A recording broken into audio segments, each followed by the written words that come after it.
Brethren in Christ, Laudetur Jesus Christus. This is Timothy Flanders. This is the patron-only stream.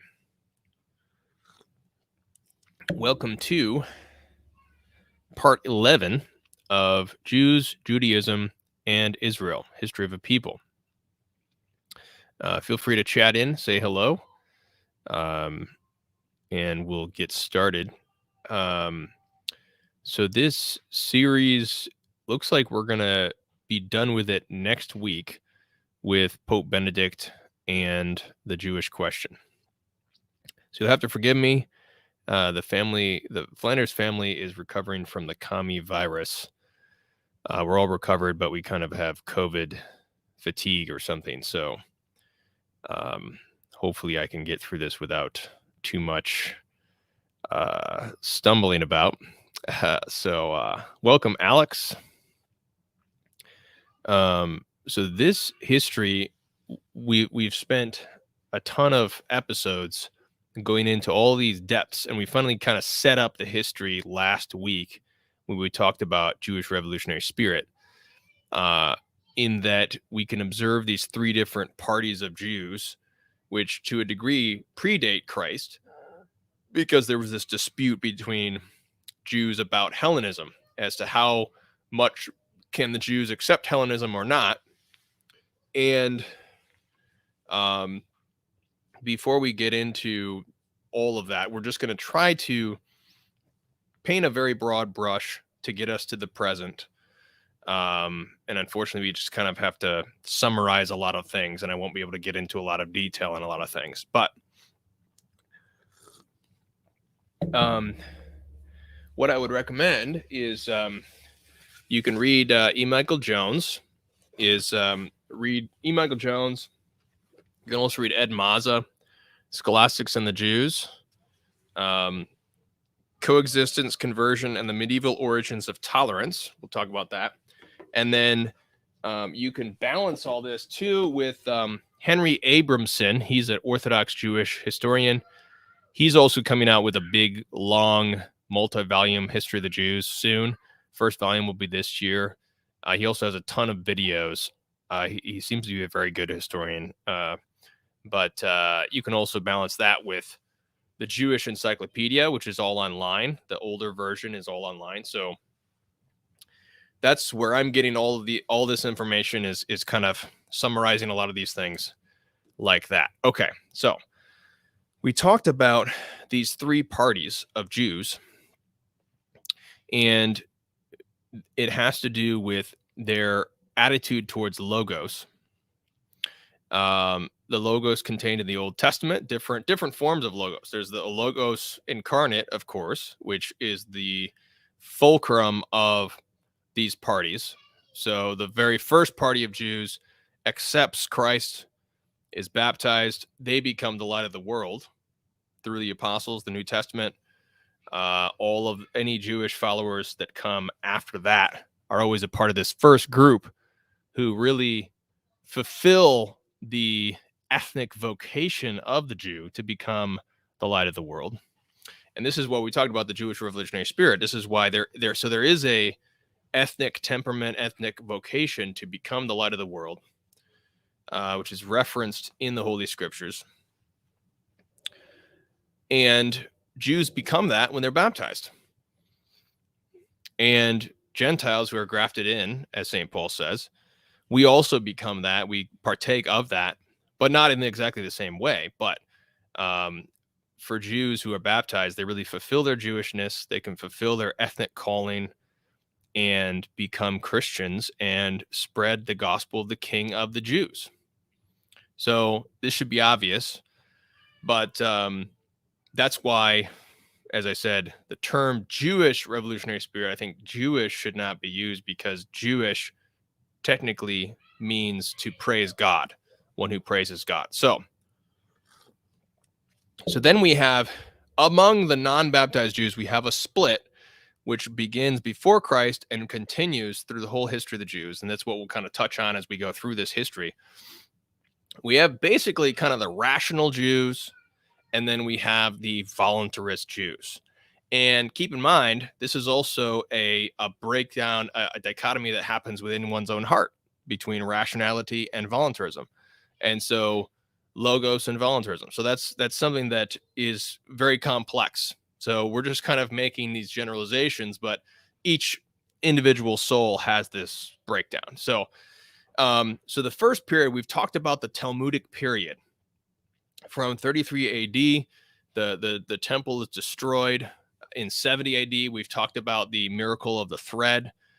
We've talked about the Bar Kokhba revolt, which is where most Jews did accept this Messiah, this false Messiah, who sought an earthly kingdom. That's when the Jews were decimated further, and they were spread apart across the Roman Empire and into the Persian Empire. And it was the Talmud which allowed this transmission, this transfer from a people tied to the land of Israel and the temple to a people of the book, solely of the book. And that's what the Talmud did, is that it allowed the Jews to become mobile. And this is what's known as the diaspora. So the diaspora are all the Jews who don't live in Israel to this day. So they are spreading about after the destruction of the temple, after the failure of the Bar Kokhba revolt. Kevin says, glad to hear you're feeling better. You may feel fatigue for some time. Thanks, Kevin. Yeah, that's what I hear. The COVID fatigue goes on for a while. I still haven't gotten back to my morning routine yet, but God willing, we'll again soon. So we have the Jews being scattered about, and Matt is asking about part 10. Yes, part 10 was Jewish Revolutionary Spirit. That was posted with, just so you know, that was posted with this episode. So in the post in Patreon, or if you just scroll down in Patreon, there's a link to part 10. Oh, it looks like I didn't actually put that link into this post. So let me add that. You'll get part 10. Make sure we have that. So let me just review in case you missed part 10. So there are these, I covered it a little bit here, but these three parties, and the rational Jews and the voluntarist Jews. Okay, I've got it added into the main post now. So let me know if you can't find it. I can send it to you directly, Matt. So what happens up to the 400s is this formation of this diasporic Jews, and they're still debating with one another. As we discussed, there's the house of Shammai, house of Hillel, among the Pharisees. The Pharisees take over. This is this formation of this Talmudic Judaism, this Pharisaic Judaism, so-called Rabbinic Judaism. So in the 400s, something interesting happens, and that is there's the first major sort of revolt since Bar Kokhba, which is where the Julian the Apostate, the emperor, who is he is a pagan emperor. He was baptized Christian. He reverts to paganism. And this is in the later, so 360s is when this is, 360s. And he tries to undermine Christianity by rebuilding the temple with the help of the Jews. And so he clears off the Temple Mount. They begin work, and literally fire belches out from the ground and destroys the people who are working on the temple. So fire destroys the workers, and there are signs among the Jews, there are signs that appear, signs of the cross, and everyone testifies, including the pagan biographer of Julian the Apostate, that this fire destroyed the workers. And so it was this miraculous fire, and the Christians obviously take this as a sign that God was displeased. He didn't want the temple rebuilt, and it converts several Jews. Julian the Apostate gives up on the rebuilding of the temple. So you can read about that in Jewish Revolutionary Spirit. There's a whole chapter on that. But at the same time, so from the year 400 to 600, there is the writing down of the Talmud. So the two different versions, Jerusalem Talmud and the Babylonian Talmud. The Babylonian Talmud is actually more mainstream.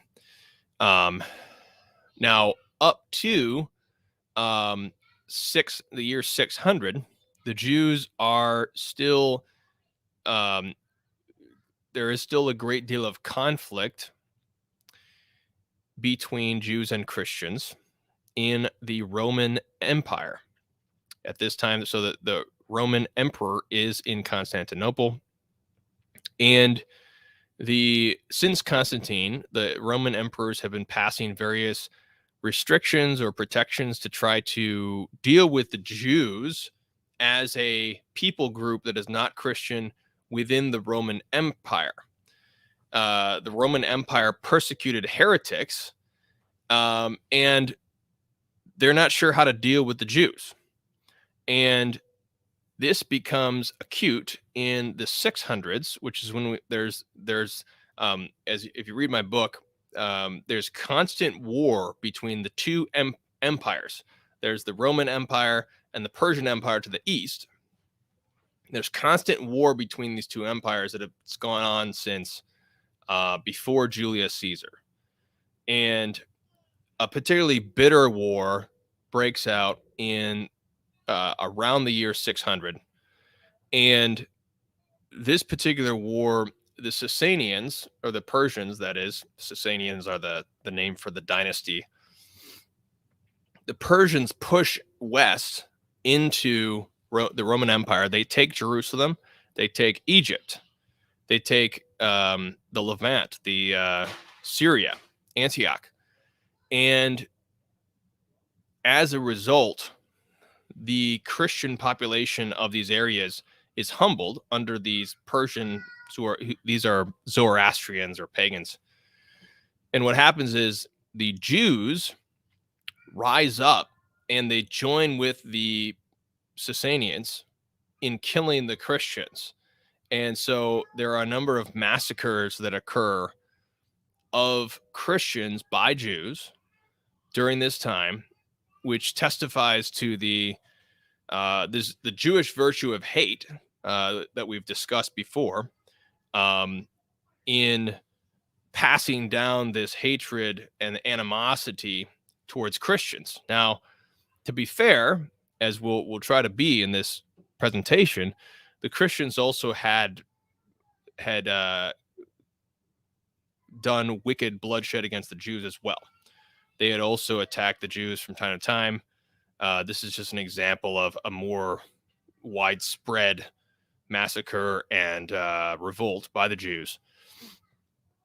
And now, as a result, in response to the Jewish revolting, the Emperor Heraclius forcibly baptizes Jews. And he does this. He's the emperor in the 7th century at this time. And this is obviously an excess because no one should be forcibly baptized. But this is an example of this tension that's continuing to be built in the Roman Empire. Now, one of the problems is that the Roman Empire cannot deal with these things without certain pagan ideas. So we talked about it in my book, is the Pontifex Maximus, where the emperor is the sacred emperor. He has a priesthood, and the emperor is the one dealing with all these things. And ultimately, he must use this violence to forcibly baptize the Jews. Now, what happens is there's a better solution that is found to the so-called Jewish question in Jewish question in Christendom, and that's by St. Gregory the Great. We've talked about this before. This is where St. Gregory the Great establishes a public charter with the Jews, known as Sukkot Judaeis known. And this public charter is a public agreement with the Jews, which is where the creation of the Jewish ghetto comes from. The idea is that the Jews will have their own community, their own area to live, and they will have freedom of religion. They'll be able to do their religion in this area. They'll be protected, and no one has the right to harm the Jew, as long as the Jew does not harm the overall social fabric of Christendom. And this is the back and forth, so that there's sort of this private order, the Jewish ghetto in Jews' own community. They can have their own community, their own religion, and everything there, but they cannot proselytize. They cannot undermine the laws of Christendom. Christendom is devoted to Christ the King, but this minority will be tolerated. So this is the origin of toleration. And notice that St. Gregory the Great is balancing two truths. One, the society must be devoted to Christ the King, so that souls in society can be saved. The politics, the economy, the family can be ordered towards Christ the King. But at the same time, we should not force anyone to be baptized. And no one should be unjustly attacked or their property confiscated or anything like that. So it's protecting the Jews, but it's also protecting society. So this is the period from about 600 to about 1800. This is the period of Sukkot Judaeis known. Now, in this period, we continue to have the same tension. However, to the degree that the Christians are, both parties really are keeping to that public charter, there is peace between Jews and Christians during this time.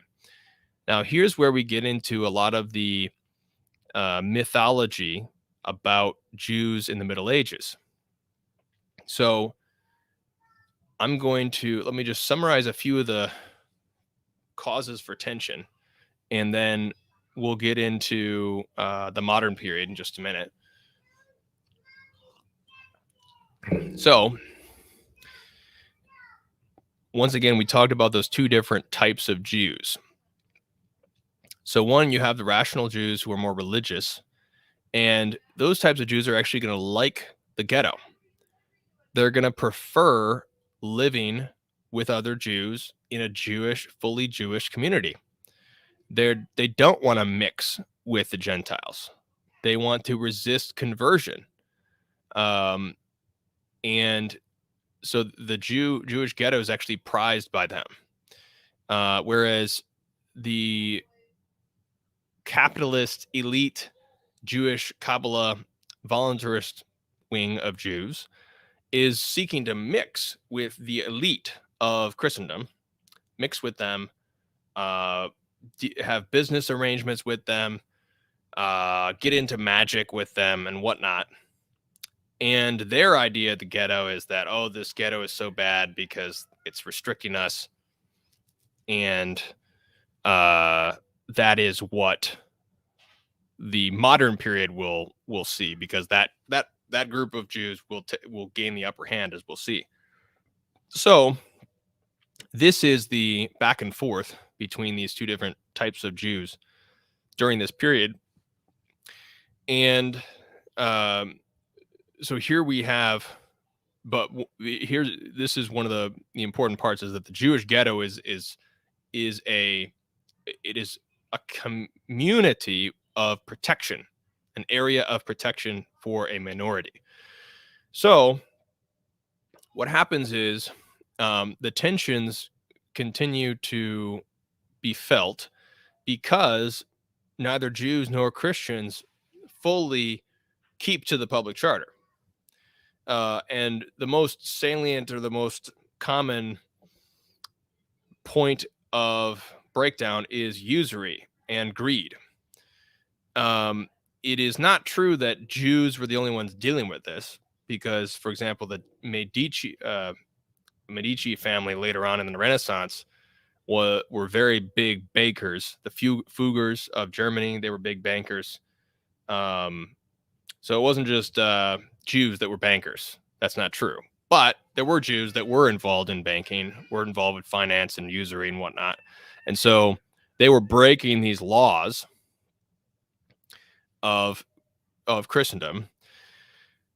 And this is something that causes a reaction among the populace. This is what causes the expulsion of the Jews in various cities throughout Christendom, starting in especially the 1100s, 12, 13, 1400s, going through up unto the Protestant revolt. And this is a result of this tension. So it's going to be a tension on both sides.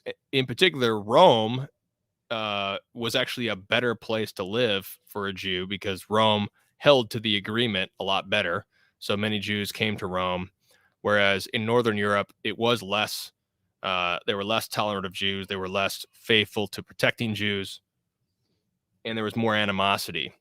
So during the Crusades, there were some massacres of Jews where people went rogue and they went off and just killed Jews because there was this animosity about blaming the Jews for everything that some Jews have done. And this is the whole problem with this whole relationship, is that, and you know, this goes for any type of people group where you have a couple of a few of a given people group who do some crime, and then all of that people group are blamed for that crime, and then there's a hatred towards that whole people group. And that's something that did happen in Christendom. So it happened because of any type of Jewish exploitation with usury. It happened because of religious hatred. People were taking the Passion narrative and they were blaming the Jews instead of blaming themselves, as the liturgy should be helping you do, helping you have contrition for your own sins and not trying to just blame everything on everybody else, of course.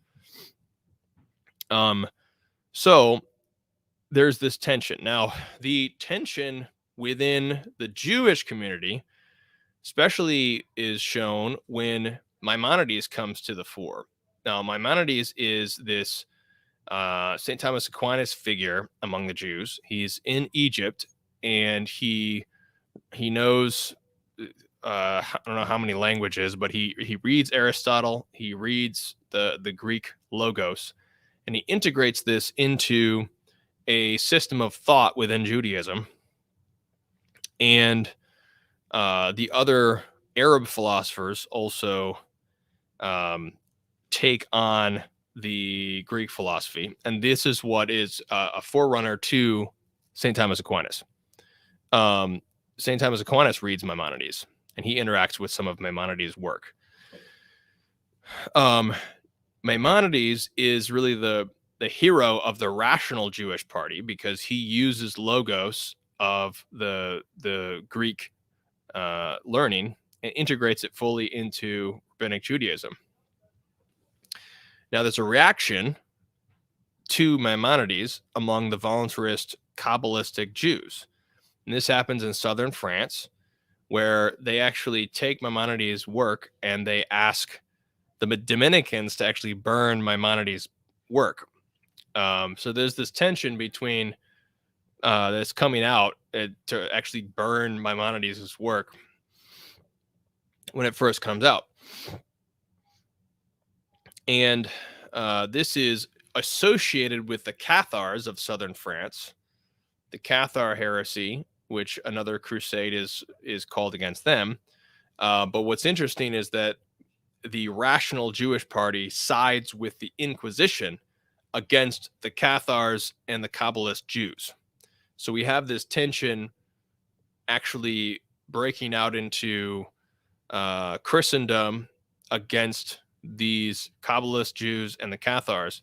But Christendom, so essentially the rational Jews who like their ghetto. They like having this own community, protection from conversion to Christianity.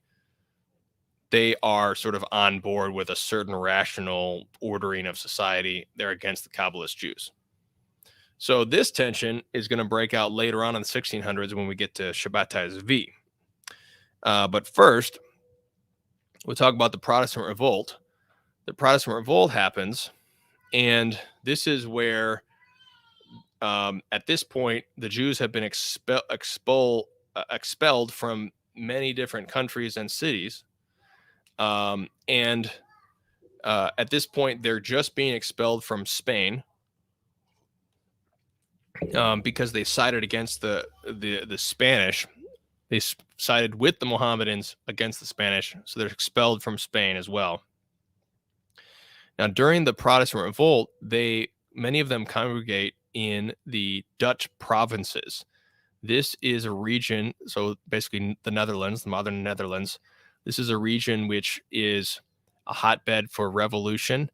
There's the Dutch Revolt against the Spanish crown, which is in the 1580s. And they begin printing. The Jews and the Protestants help each other to print Protestant Bibles.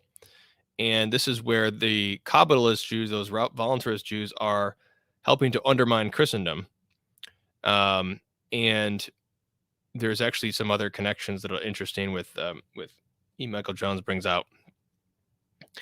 And so we have this interesting tension where the Jews are, some Jews are helping the Protestant Revolt. But we have this society of the Dutch provinces, which are heavily influenced by Jews.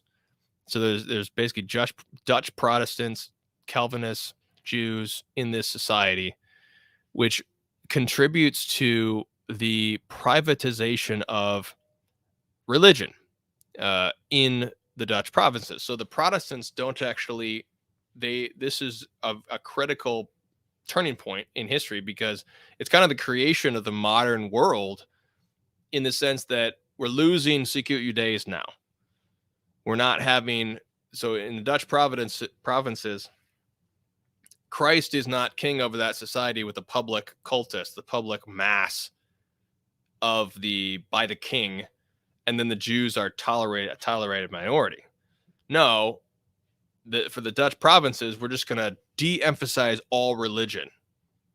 And you can see this, the biggest conspicuous aspect of this is if you look up the Dutch Golden Age in painting. The Dutch Golden Age of painting is Rembrandt. You'll just get a bunch of still lifes. They're painting about non-sacred things. And what people paint about is a reflection of what a society values, because people are being paid by rich people to paint things. And the Dutch Golden Age really shows that there's a secularization of society. What's interesting is that my own people, Flanders, Spanish Flanders, which is south of the border of the Dutch provinces, is still under the Spanish crown, and it's actually it has a similar transformation economically, but it still retains its Catholicism. So the artwork is far more religious in Flanders. So, this is the interesting interplay that's happening here now, and that we have this secularization in the 1600s, and Jews are also moving to Poland. Big Jewish communities moving to Poland, Jews in Russia, and then and we still have these tensions between these two different groups of Jews.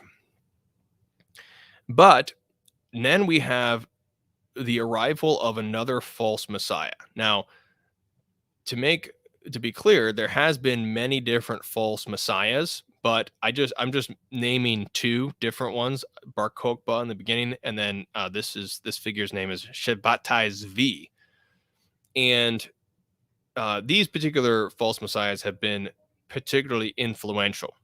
So that's why I'm mentioning them. So Shabbatai Zvi is here's the. I think E. Michael Jones he pictures him in here somewhere. No, it's on this one.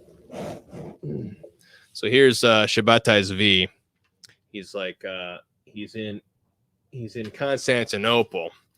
So Shabbatai Zvi is this interesting figure who appears as the Messiah, and he leads a massive messianic movement, which is drawing upon the voluntarist Jews.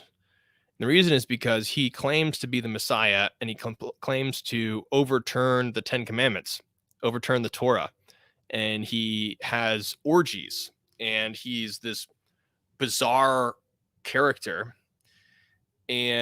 But he leads a massive messianic movement among the Jews. So just a mass of Jews follow after Shabbatai Zvi. And they believe him to be the Messiah. And so he is followed by the voluntarist Jews. He's clearly voluntarist in his teaching, in his conception of the Messiah. And so he leads this huge following, but then what happens is the Sultan, the Mohammedans, get a hold of him, and they challenge him to renounce, or they challenge him to renounce his messiahship or die. And so Shabbatai Zvi actually converts to Mohammedanism. He leaves Judaism, becomes a Mohammedan. So this is just a complete disaster for the whole messianic movement, which is a very traumatic experience for Jews at this time. So the year is 1666. Okay. So we already have this secularization happening with the Dutch provinces. We have this false Messiah who spreads this voluntarism. Then he turns out to be not the Messiah. And what happens is, some say, this is coming out of Charles Muskowitz, Jewish historian, this is the point where the voluntarist Jews really gain the upper hand over the worldwide Jewish community. Shabbatai Zvi's influence is so huge that it needs to kind of transfer into a new messianic movement, and the new messianic movement is the Jews themselves are the Messiah. The Jews themselves are the Messiah. There is no more looking for a Messiah. Jews themselves are the Messiah. I don't know if I can. No, I'm not gonna find that in time. But I will. I do have this. Okay, so this is the.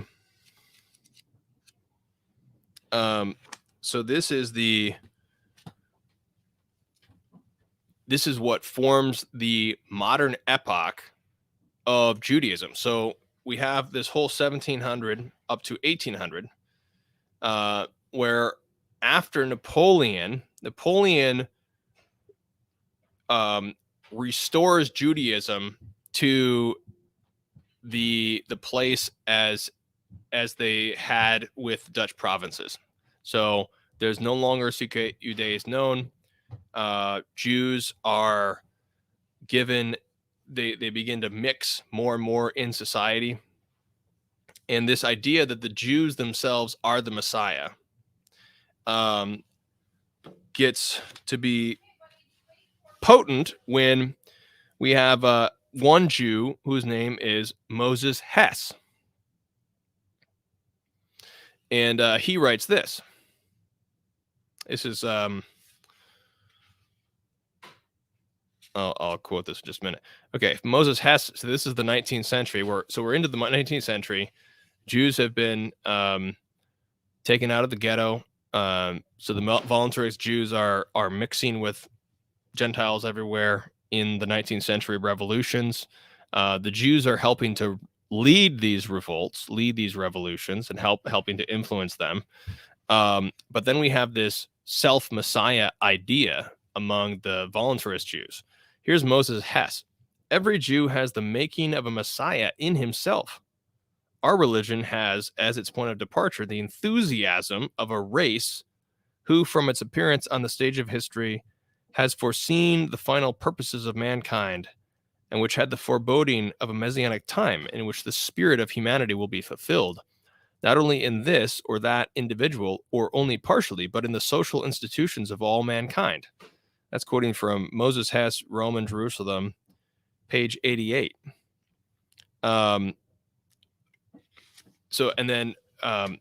As you can see, this idea of a messianic community bringing about through the social institutions this sort of utopia fits right along with the liberal revolutions of America and the French Revolution. And as it turns out, Moses Hess is the influential Jewish nationalist who is credited with converting Karl Marx to socialism. So we have Moses Hess, and I'm reading here from Salvationist from the Jews. So we have Moses Hess, who's carrying forth this idea of the Jews as the Messiah itself, who puts this into writing. He influences another Jew, Karl Marx, who becomes a socialist. And then we have the same messianic politics coming out of communism. So we have this 19th century breakdown that's happening in Christendom. And because we have the breakdown in Christendom, we have the breakdown of Secret Judaism known. And then we have certain influential Jews who are coming to the fore in various societies. They're influencing things. They may or may not be influenced by this idea of the Jew as the Messiah itself. But they are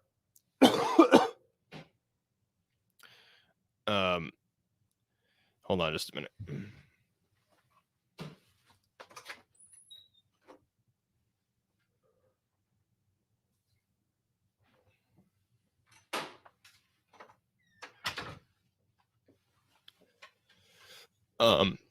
So they are coming into they're coming into more and more influence in society in the 19th century. And the problem is that because there's the breakdown of Secret Judaism known, there are certain moral differences between the Jews and the Christians. Part of this has to do with the way that Jews treat non-Jews. There is a certain allowance for among some Jews. Some Jews would allow swindling or various things like that, or usury to non-Jews, but not to fellow Jews. And what's happening is there is a growing resentment among this post-Christian Europe in the 19th century. So there's a growing resentment against the Jews.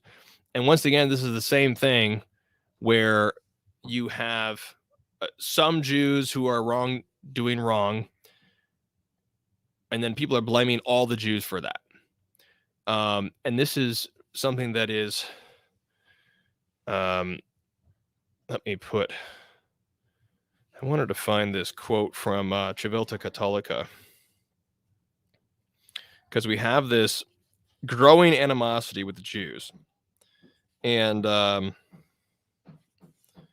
I think I have. Okay.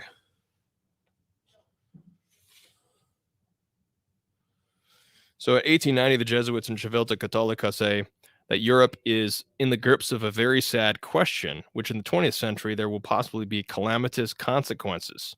And this is the Jewish question of the 19th century. Now, there is a critical moment where Franz Brentano, who is a Catholic priest, he teaches Aristotle to two different Jews. One Jew is Edmund Husserl, and he is later baptized. He takes what he learns from Brentano and teaches or founds the school of phenomenology, which helps to convert Dietrich von Hildebrand, Edith Stein. John Paul II later takes this as well. But the other Jew is Sigmund Freud. Sigmund Freud is a voluntarist Jew. He uses these ideas to spread a false psychology so that it is a sexualizing psychology. That's what Freud is. Freud's ideas are in the early 1900s. His ideas are it is psychologically healthy to just let all your sexual energy out. That's the Freudian idea. But it is really in this modern period where we have this break into sort of denominations. So we already talked about these different groups of Jews, but it's in the modern period where you actually have a thing called Orthodox Judaism, where they actually name themselves, because before these groups were just kind of all jumbled together among the Jews. So now we have Orthodox Judaism in the modern period. So the Orthodox Jews are the rational religious Jews. Those are the ones that we can actually kind of have a dialogue with in some sense.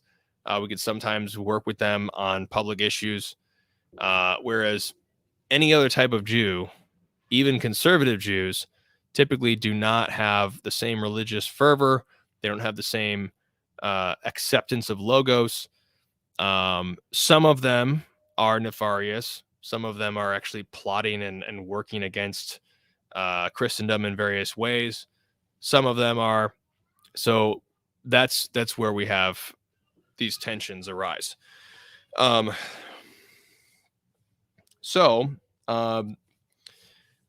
This is what's happening in the 19th century and the early 20th century.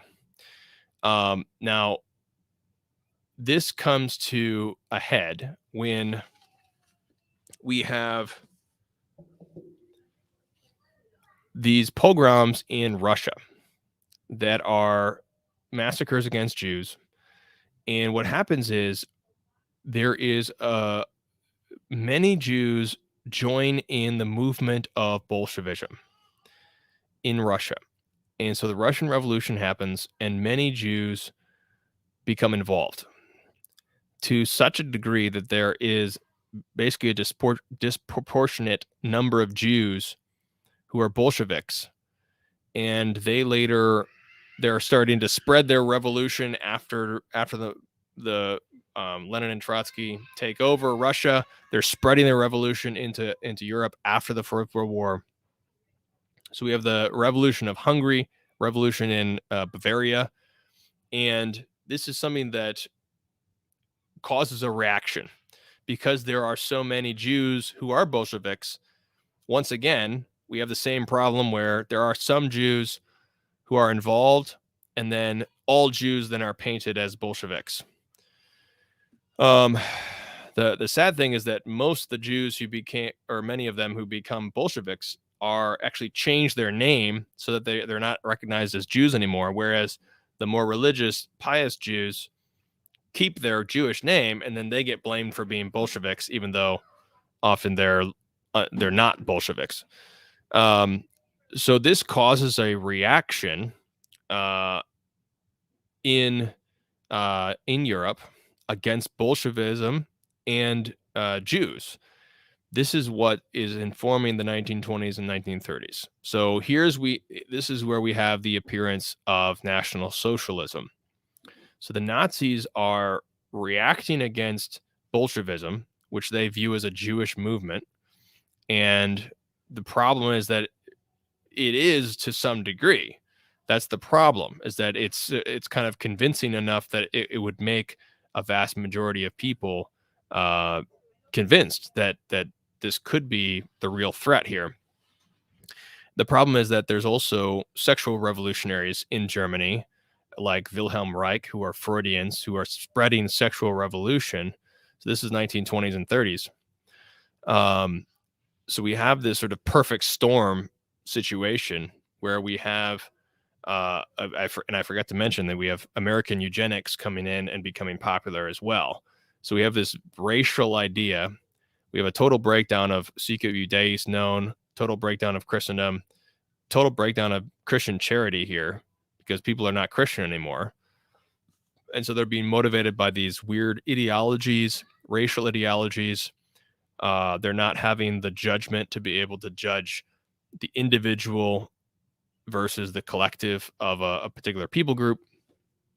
So this is what leads to the rise of National Socialism, which is primarily a reaction to this Bolshevism. It's also a reaction to the Treaty of Versailles from World War I. And this is the beginning of World War II. We've talked about on this channel Pius the 11th and how he did not consecrate Russia. But in 1938, we have the what was it called? Not the solar storm. It's the it's like the Northern Lights, but it's the light that Our Lady of Fatima prophesies that would come to warn the world about World War II. So that comes in 1938. World War II happens, and the Jews are persecuted by the National Socialists. So they come after the Jews, and they do their atrocities. The Nazis originally allied with the Soviets in the beginning of World War II. And this is what causes a great deal of Jewish refugees. We have Saint Teresa Benedicta. She is killed by the Nazis. We have Saint Maximilian Kolbe. He protects the Jews and then dies at Auschwitz. And there now, when we talk about World War II, history is written by the victors, and so this is something that is still extremely contested on certain points in terms of to what extent, how many were killed, how many Jews, how many non-Jews, how many were killed, how were they killed. There's disputes about the gas chambers, and I'm not really going to comment on that because I haven't given that enough research. I can just simply say that there's essentially a prevailing narrative, a prevailing historical consensus about the gas chambers, 6 million Jews. There is a minority voice, which is known as Holocaust revisionism. That is what seeks to critique certain aspects of that based on the evidence. And these people are vilified as Holocaust deniers. And I can't really say. I don't really have a strong grasp of all of the evidence there because there's a lot of evidence to go through to get into all of that stuff. But the point is, we do know that Jews were persecuted. They were targeted. They were blamed for Bolshevism and rounded up and killed by the Nazis. So after World War II ends, we do have an influence of Jews in the American empire, which allows them to first attempt to starve Germans after World War II, which is what they did after World War I as well. That plan is revoked, but there is still a denazification plan in Germany, which includes pornography. So there's another imposition of pornography at this time, and this is where we have the ascendancy of the voluntarist Jews against the League of Decency, or the Legion of Decency, which was originally in America in the 1930s, which was led by the Catholic Church. And it also included rational Jews, and they were actually going against the voluntarist Jews or the pagans in Hollywood who were pushing pornography. In the 1940s and 50s, in post-war Germany, they're able to press pornography. We have the sexualization of science with Alfred Kinsey, and a further pushing of Freudianism.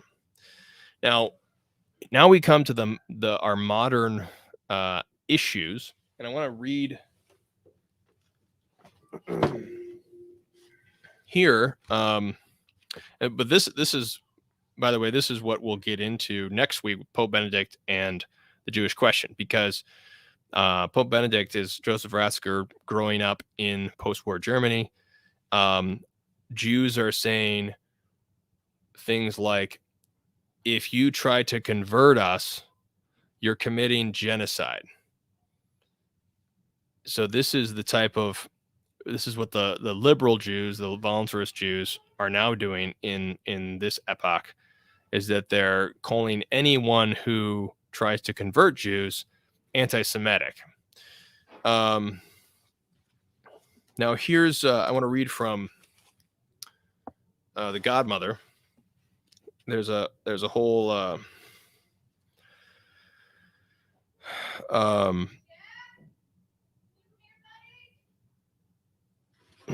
here's the section in Godmother.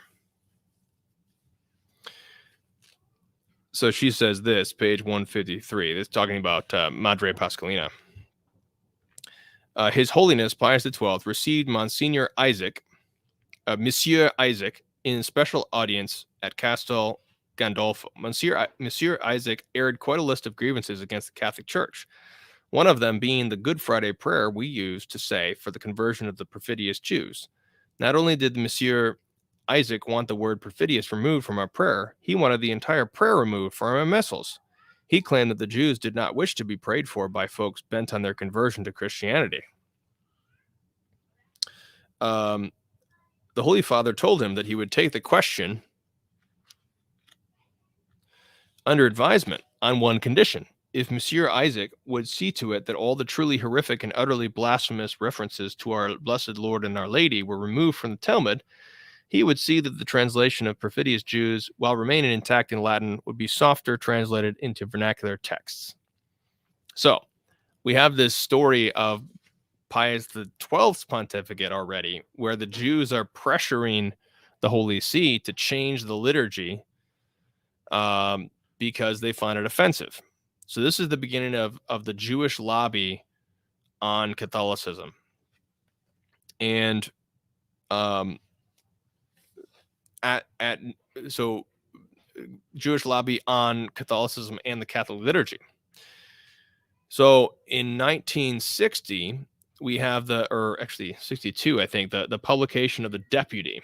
So the Deputy is this slander against Pius XII, that he was some kind of Hitler collaborator and he refused to save the Jews, all of which is false. Pius XII saved the Jews in Rome. The head rabbi of Rome converted to Catholicism because of Pius XII. He took the name Eugenio, which is Pius XII's first name. So his name was Rabbi Israel Zoli. He converted. But coming into the Second Vatican Council, we have this huge Jewish lobby, which is and a press which has created this atmosphere where if you question the Jews, if you criticize the Jews, you're anti-Semitic. So obviously it's after the Holocaust, after the Nazi persecution of Jews, after the war, and many Catholics succumb to this pressure. First, John the 23rd, the Latin Mass, 1962 Missal, deletes the word perfidious from the Good Friday prayer. So we already have a capitulation, which was not done by Pius XII in 1962. And then we have a strong Jewish lobby during the Second Vatican Council to overturn the teaching that the Jews killed Jesus Christ, the Jewish leaders with the Romans, of course. And we have this strong Jewish lobby. You can read about that in E. Michael Jones. And then as this is happening, we have the breakdown of the Legion of Decency. It's actually during the Second Vatican Council in 1964 is when they break the code with the Holocaust porn film, The Pawnbroker. That is what they do in 1964. That is so the pornographic film that they go and they break this, so that this is the beginning of pornographic R-rated films, which had not been seen since the 1920s.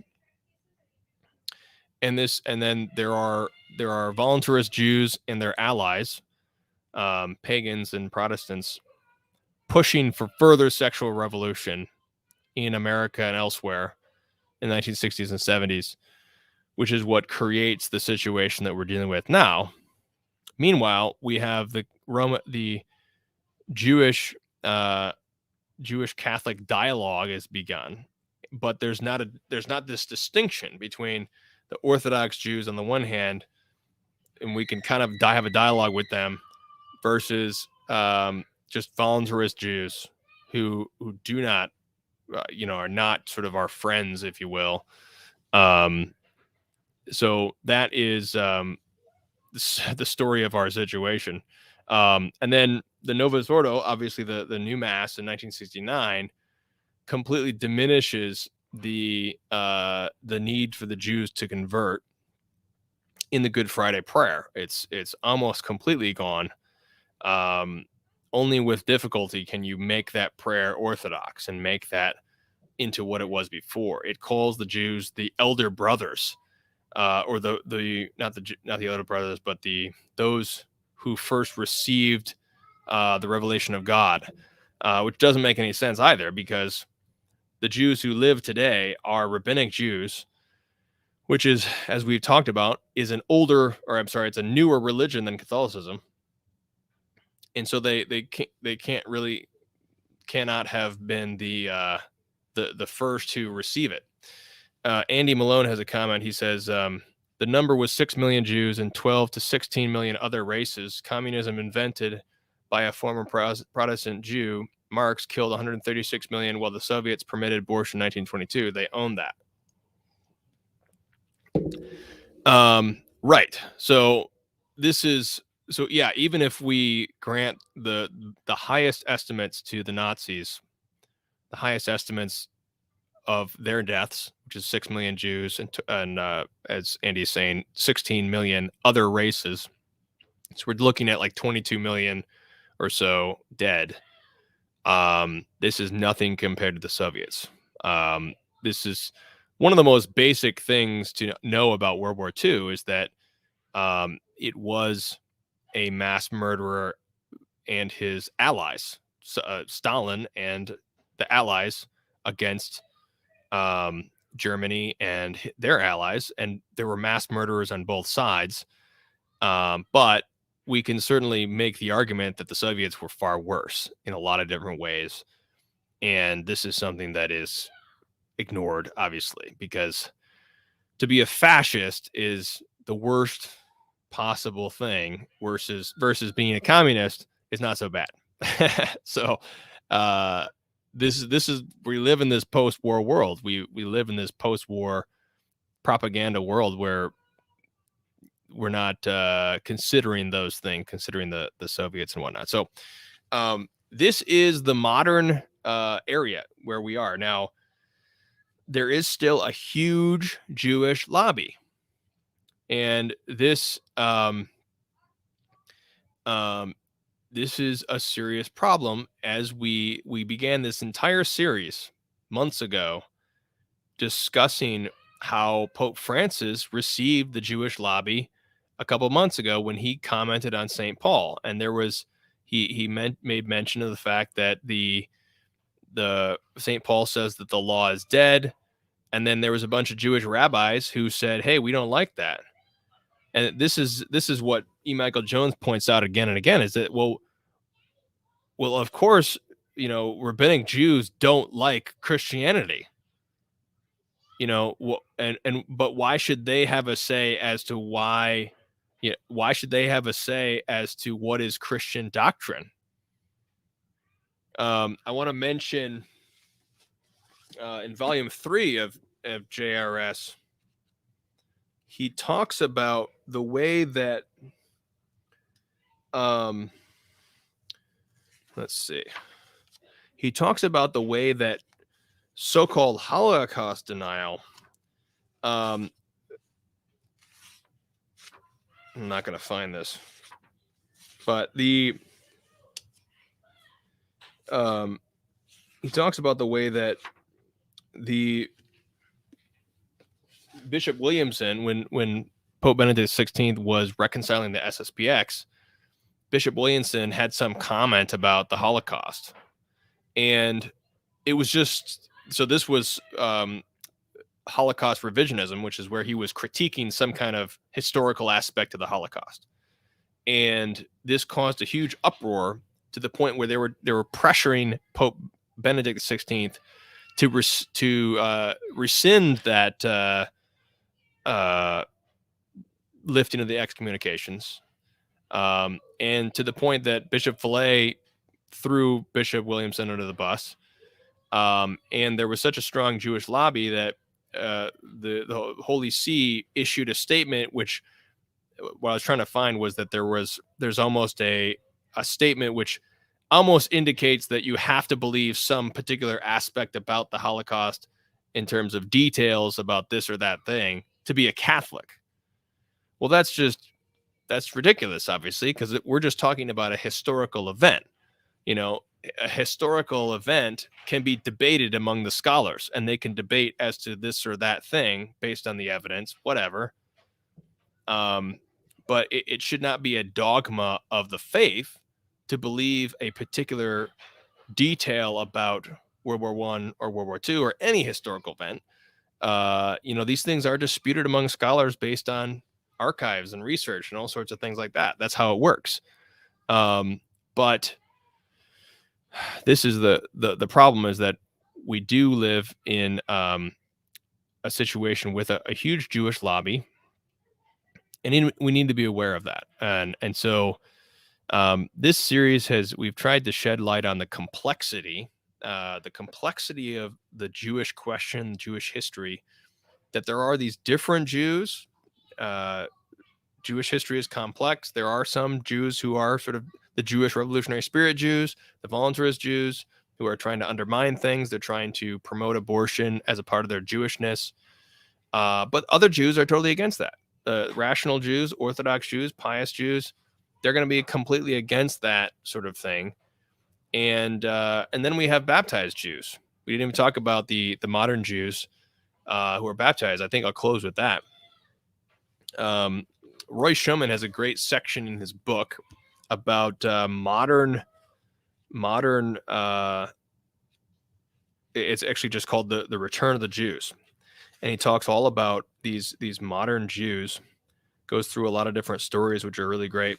Alphonse Ratisbonne is the big one, who is a French Jew who is converted by an apparition of the Virgin Mary in the 19th century, and he's also converts with his brother, and they found the Congregation of Our Lady of Zion for the conversion of the Jews.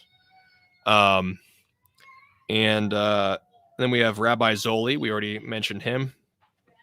Andy has another comment, and he says, I don't deny the Holocaust, but think mass murder by the left is only partially reported to shame people who never supported mass murder political power. Yeah, undoubtedly. There's certainly a skewed view of World War II and all sorts of different aspects of that in our modern world. And just so everyone understands, I'm not making any comment about the Holocaust other than the fact that there is evidence of all of these things. And there is this Holocaust revisionism, which critiques certain aspects of it. It doesn't deny the Holocaust. It doesn't deny that Jews were persecuted and killed. It critiques certain aspects of the historical narrative. So no one's really denying the Holocaust per se. There's just simply a dispute among some as to what extent was the Holocaust this or that, the other thing. So I'll leave that to you if y'all want to debate that or research that more. I'm not going to get into that. In my book, I just repeated the same mainstream narrative on that, so I'm not really planning to get deep into that. So anyhow, so we got Rabbi Zoli. We talked about him. We also have the Lehman brothers. The Lehman brothers were also Jews in the 19th century, and they were significant because they helped at the First Vatican Council. And then there's the great Jewish philosopher Mortimer Adler. He's got he died a Catholic. Here's Mortimer Adler, 6 Great Ideas, Aristotelian. And then also we have obviously Roy Schoeman, was also converted by an apparition. So, and all of these, Roy Schoeman points out that all of these Jews felt more Jewish. They felt fulfilled in their Jewishness by becoming baptized. So this is ultimately the glory of the Jew, is to become one with the King of the Jews, to have have your race become the light of the world because you participate in Christ. So that's all we have. That's the survey that we tried. Next week we'll have Pope Benedict and the Jewish question. So we'll be discussing his 2 texts on Jews with Richard Decloux. Stay tuned. In a couple hours, we will do Pope Benedict, Defender of the Faith, with Joseph Pierce. So that'll be coming up soon. That'll be public. But next week, we'll finish out the whole Jewish series with Benedict and the Jewish question. So I hope you've enjoyed this. I hope it's been helpful. I hope it's been enlightening in some way to help deal with the complexities of this topic. And if there's anything I said here, just let me know. There's anything that's not clear, let me know. Ask me any questions, anything I do for you. Once again, thanks for your support. Thanks for being a patron. And we'll see you next time. God bless.